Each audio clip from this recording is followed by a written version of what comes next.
નમસ્કાર વાલા વિદ્યાર્થી મિત્રો, ગગન ઓનલાઈન એકેડમીમાં આપનું હાર્દિક સ્વાગત છે. તો વિદ્યાર્થી મિત્રો, ગઈ વખતે આપણે વ્રજ પ્રકાશન જે છે પ્રથમ પરીક્ષાનું, એની અંદર આપણે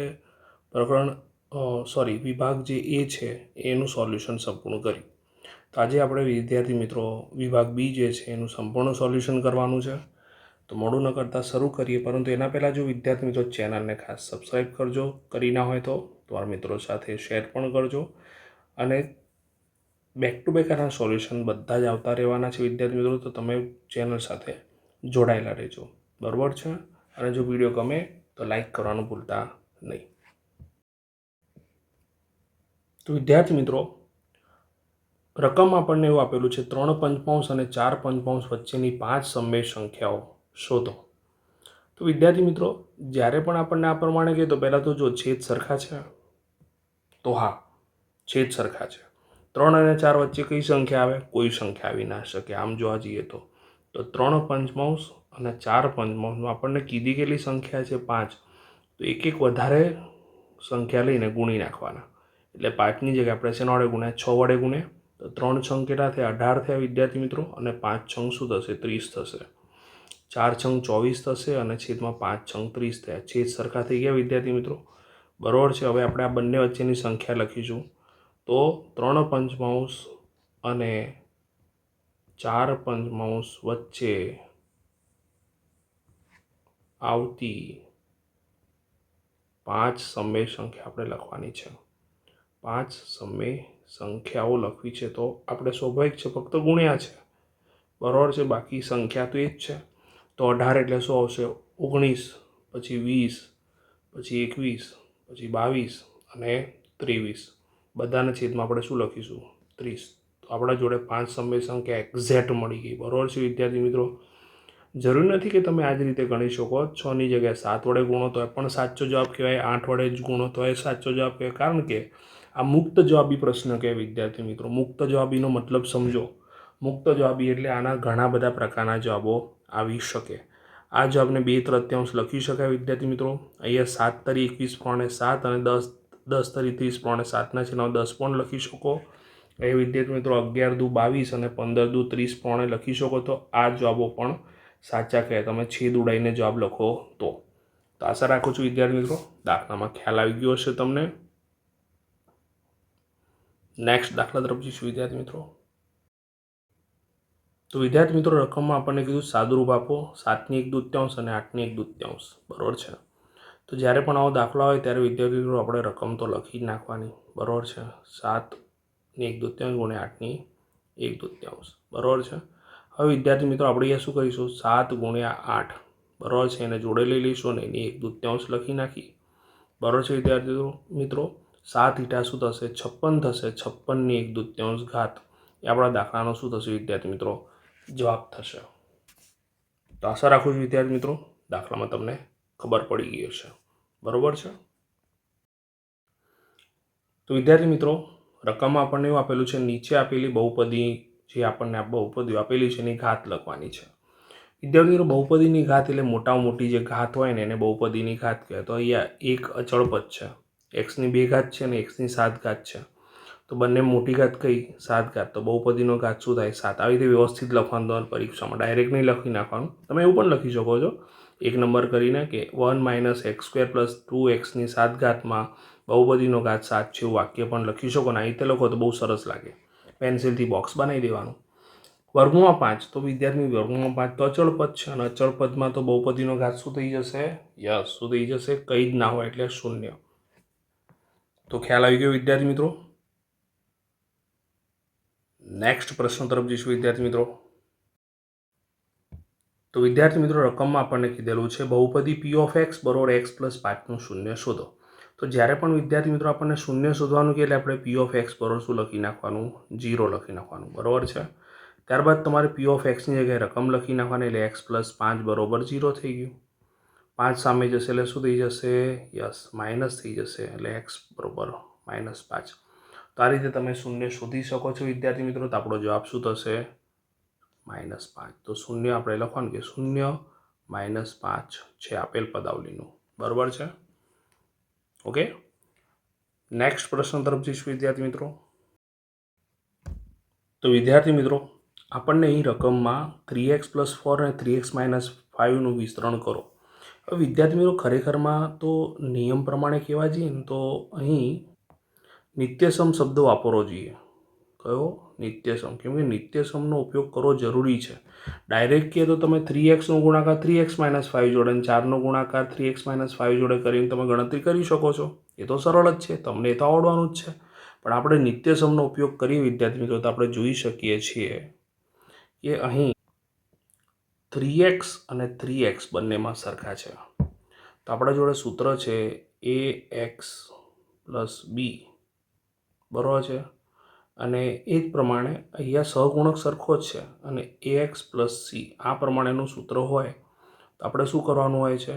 યાદ કરો, પહેલાંનો વર્ગ લખીએ છીએ, બરાબર છે, વત્તા શું કરીશું? યાદ કરો, યસ, b + c જે છે એના જોડે ax ગુણીશું, બરાબર છે, અને પ્લસ b અને cનો ગુણાકાર લખીશું.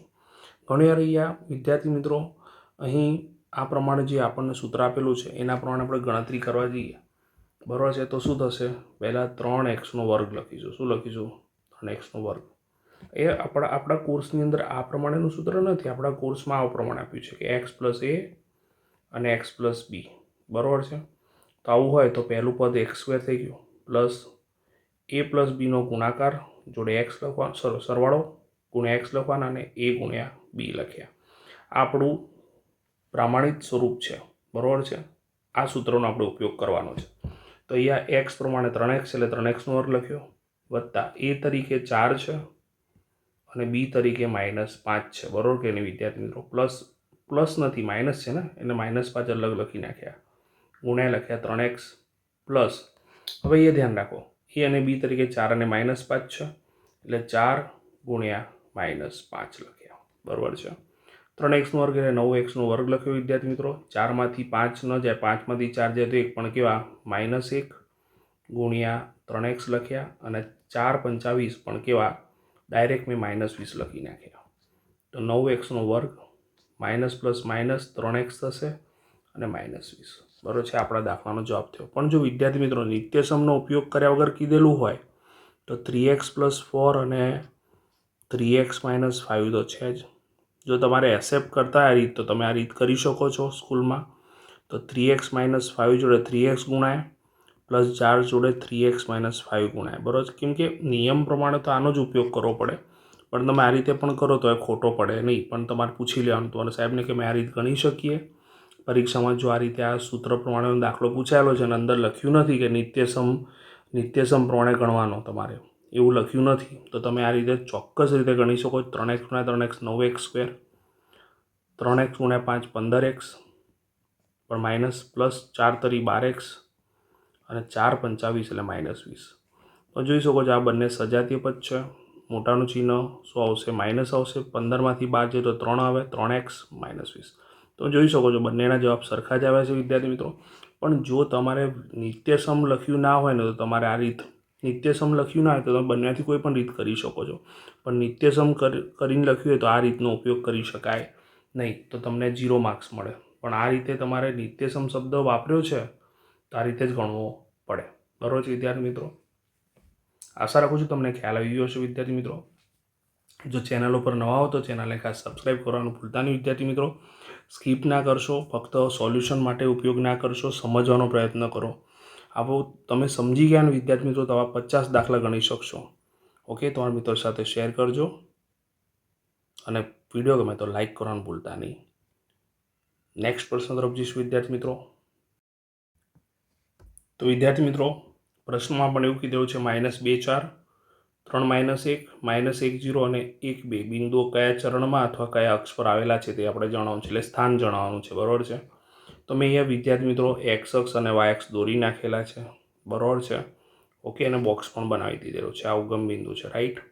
હવે વિદ્યાર્થી મિત્રો જુઓ, સર્વપ્રથમ x અને y બંને પ્લસ પ્લસ અને એટલે બંને પ્લસવાળા બિંદુ પ્રથમ ચરણમાં, તો બંને પ્લસ કોનામાં છે અહીંયા, એટલે આ ક્યાં આવશે? પ્રથમ ચરણમાં, બરાબર છે. તો આ રીતે બોક્સ બનાવેલું હોય તો તમે ઝડપથી જવાબ લખી શકો. પ્રથમ ચરણમાં આવેલું હોય, બરાબર છે. હવે એ જ પ્રમાણે અહીંયા જોવા જઈએ તો વિચાર કરો અહીંયા એક્સ ડેશ થશે એટલે એક્સવાળું માઇનસ આવશે અને વાયવાળું તો પ્લસ જ આવશે. એટલે માઇનસ પ્લસવાળું જે હશે ને એ બીજા ચરણમાં આવશે. એટલે માઇનસ પ્લસ, હવે માઇનસ પ્લસ તો આ પણ છે પણ આ 0 છે એટલે 0વાળાને જોવાનું નહીં અત્યારે. એ અક્ષ ઉપરનું બિંદુ થશે, યાદ રાખો. 0 લખેલું હશે ને, ભલે માઇનસ પ્લસ હોય, પ્લસ હોય, કંઈ પણ હોય, પણ 0વાળું બિંદુ હંમેશા અક્ષ ઉપર જ આવે એટલે આપણે એ ચરણ ના લખી શકીએ. તો માઇનસ પ્લસ પણ આ પહેલું બિંદુ દેખાય છે એટલે કયા ચરણમાં આવશે? આ પહેલું ચરણ કહેવાય, આ બીજું કહેવાય, આ ત્રીજું કહેવાય અને આ ચોથું કહેવાય. બરાબર છે વિદ્યાર્થી મિત્રો? તો બીજા ચરણમાં એટલે દ્વિતીય ચરણમાં. કયા ચરણમાં આવશે? દ્વિતીય ચરણમાં. ચલો નેક્સ્ટ. હવે અહીંયા વિદ્યાર્થી મિત્રો અહીંયા શું થશે? Y dash. તો એક્સ ડેશ અને વાય ડેશ છે એટલે બંને માઇનસ, તો માઇનસ બંને ક્યાંય છે નહીં. બરાબર છે.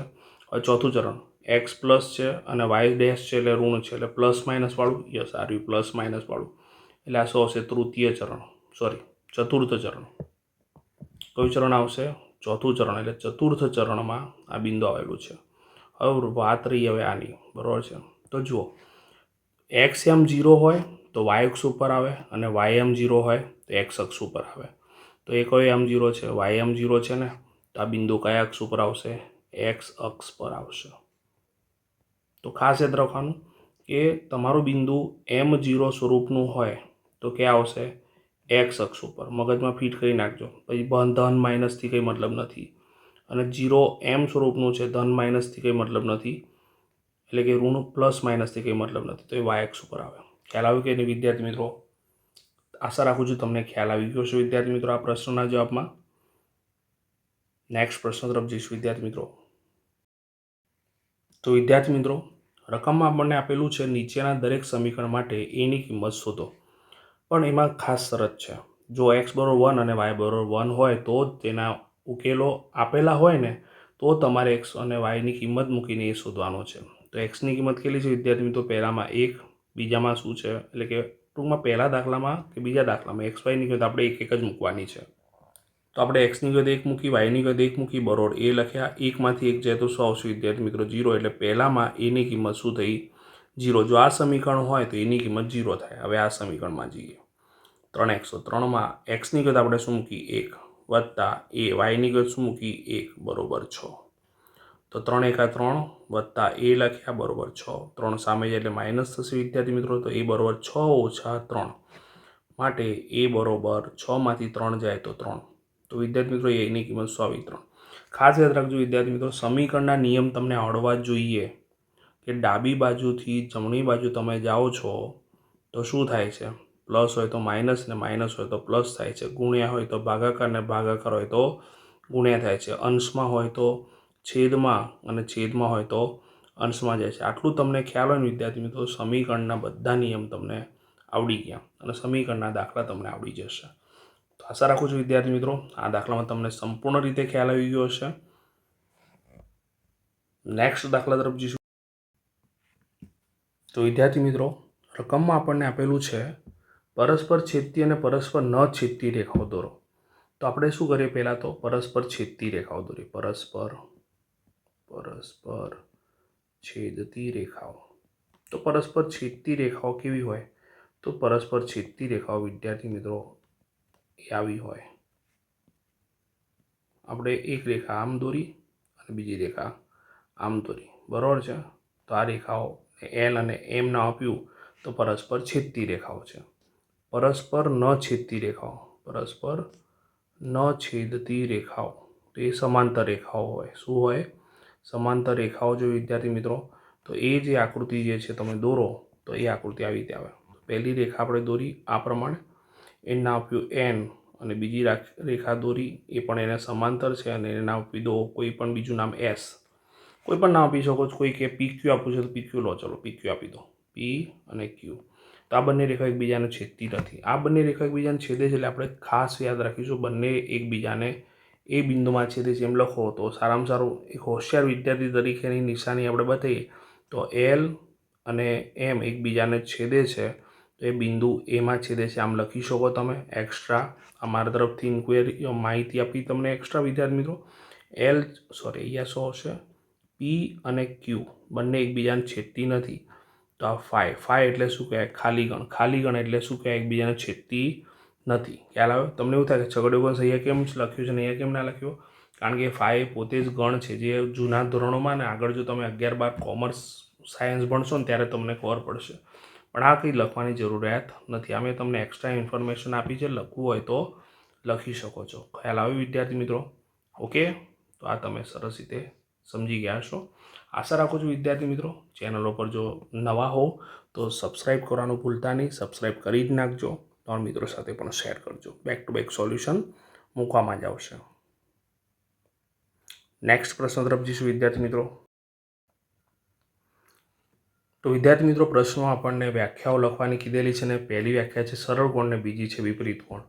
તો બંને વ્યાખ્યા એકદમ સરળ છે. જે ખૂણાનું, પહેલાં સરળ કોણની વ્યાખ્યા લખીએ. જે ખૂણાનું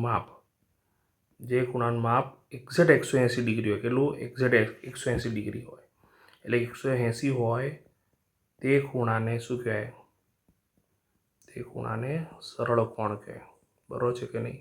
સરળ કોણ કહેવાય છે. તો કહેવાય. બરાબર છે? ઓકે, આ 3 વ્યાખ્યા લખી નાખો તો 1માંથી 1 માર્ક્સ. બરાબર છે? વિપરીત કોણની વ્યાખ્યા લખીએ તો વિપરીત કોણનું માપ 180થી વધારે હોય, પણ મેક્સિમમ કેટલું હોય? 360. કેમ કે ખૂણો આખો વર્તુળમાં જ બને. બરાબર છે કે નહીં? બરાબર છે વિદ્યાર્થી મિત્રો? આગળ વધીએ. તો જે ખૂણાનું માપ 180 ડિગ્રીથી 360 અંશની વચ્ચે હોય તે ખૂણાને શું કહેવાય? વિપરીત કોણ કહેવાય. શું કહેવાય વિદ્યાર્થી મિત્રો? વિપરીત કોણ કહેવાય. ખ્યાલ આવે વિદ્યાર્થી મિત્રો? તો આ રીતે તમારે બંને વ્યાખ્યાઓ લખવાની છે. આ રીતે લખો તો પૂરેપૂરા ગુણ પ્રાપ્ત થાય. તો આશા રાખું છું વિદ્યાર્થી મિત્રો સંપૂર્ણ સોલ્યુશન સેક્શન બીનું આપણે પૂર્ણ કરી નાખ્યું છે. તમને ખબર પડી ગઈ હશે, તમે લખી નાખ્યું હશે. લખ્યું ના હોય તો લખી નાખજો. ખાસ બીજું ધ્યાન રાખજો, સ્કીપ કરીને તમે ફક્ત જવાબ ના લખશો. મેં તમને પૂરેપૂરી સમજણ પૂરી પાડી છે. બરાબર છે વિદ્યાર્થી મિત્રો? અને વ્યવસ્થિત રીતે સમજજો. તમારા મિત્રો સાથે શેર કરજો. જો વિડીયો ગમ્યો હોય તો લાઇક કરવાનું ભૂલતા નહીં. અને હજુ પણ જો ચેનલ સબસ્ક્રાઈબ ના કરી તો સબસ્ક્રાઈબ કરજો. અને નોટિફિકેશન તમને મળી રહે એના માટે તમે ઓલવેઝ નોટિફિકેશન ઓન રાખજો. ઓકે, ત્યાં સુધી બધાને પરીક્ષાની તૈયારી માટેની ખૂબ ખૂબ શુભકામનાઓ. Bye bye.